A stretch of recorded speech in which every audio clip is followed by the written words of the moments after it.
Hello friends, नमस्कार। आज आपण बनवणार आहोत खमंग असे एकदम खुसखुशीत आणि एकदम पातळ असे स्वादिष्ट थालीपीठ। चला तर मग बघूयात आपण थालीपीठ कसे बनवायचे ते। त्यासाठी मी एवढं साहित्य इथे घेतलेलं आहे। याच्यामध्ये आहे लसूण पेस्ट, आले पेस्ट, धने पूड, जिरे पूड, बारीक चिरलेली कोथिंबीर, ओवा, हळद आणि बारीक चिरलेला कांदा एवढं साहित्य आपल्याला लागणार आहे। त्याचबरोबर थालीपीठात तिखट टाकण्यासाठी आपण इथे मिरचीचा ठेचा बनवलेला आहे। हा कसा बनवायचा याची रेसिपी मी ऑलरेडी अपलोड केलेली आहे। डिस्क्रिप्शन बॉक्समध्ये लिंक दिलेली आहे, तुम्ही चेक करू शकता। त्याचबरोबर इथे थालीपीठाचं पीठ घेतलेलं आहे। याच्यामध्ये कोणकोणते पदार्थ वापरले आहेत, काय काय साहित्य किती प्रमाणात वापरले याचे सुद्धा व्हिडिओ मी बनवलेला आहे सेपरेट। त्याची लिंक डिस्क्रिप्शन बॉक्समध्ये दिलेली आहे, तुम्ही चेक करू शकता। याच्यात आता आपण कांदा घालतोय बारीक चिरलेला, त्यानंतर बारीक चिरलेली कोथिंबीर घालतोय।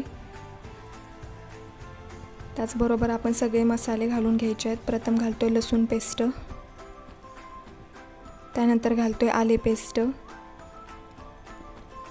त्यानंतर जिरे पूड, त्याचबरोबर धने पूड, ओवा घालतोय, अख्खे जिरे घालतोय, हळद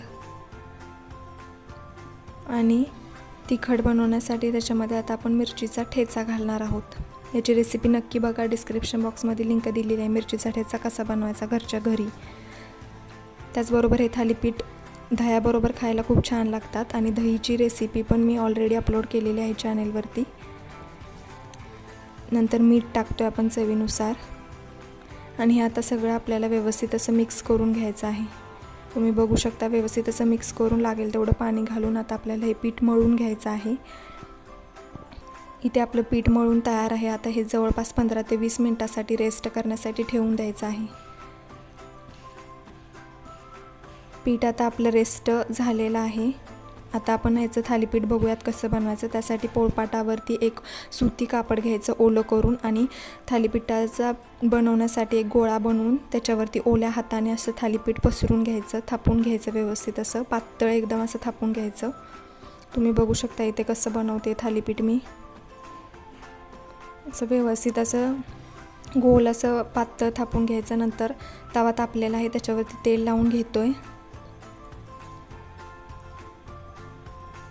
आता हे थालीपीठ थापलेलं कापड आपण त्या तव्यावरती घालणार आहोत आणि याच्यावरती पाण्याचा शितोडा द्यायचा। व्यवस्थित पाणी पसरून घ्यायचं जेणेकरून थालीपीठ त्या कापडापासून सुटेल आणि याच्यावरती छेद द्यायचे आणि व्यवस्थित असं अलगद कापड उचलून घ्यायचं। काही लोक डायरेक्ट तव्यावरती पण थापतात थालीपीठ, पण ते खूप जाड होतं। जर कापडावरती तुम्ही थापलं तर त्यामुळे पातळ असं खरपूस असं भाजून तयार होतं आणि हे आता आपलं पचण्यासाठी ठेवून दिलेलं आहे। त्यानंतर आता दुसरं आपण थालीपीठ ते पचते तोपर्यंत दुसरं थालीपीठ बनवून तयार आहे आपलं। खूप पातळ असे बनतात कापडावरती थापल्यानंतर।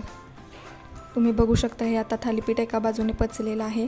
वरून आता आपण व्यवस्थित तेल लावून घ्यायचं सगळीकडे आणि हे थालीपीठ पलटून दुसरी साईड भाजून घ्यायची। खूप छान आणि खमंग असे थालीपीठ लागतात हे। दह्याबरोबर, चवळीच्या उसळीबरोबर, लोणच्याबरोबर तुम्ही खाऊ शकता। घरच्या घरी दही कसं बनवायचं याची सुद्धा रेसिपी मी अपलोड केलेली आहे, लिंक डिस्क्रिप्शन बॉक्समध्ये देत आहे। आणि असं दुसरं असं थालीपीठ आता आपलं बनतंय।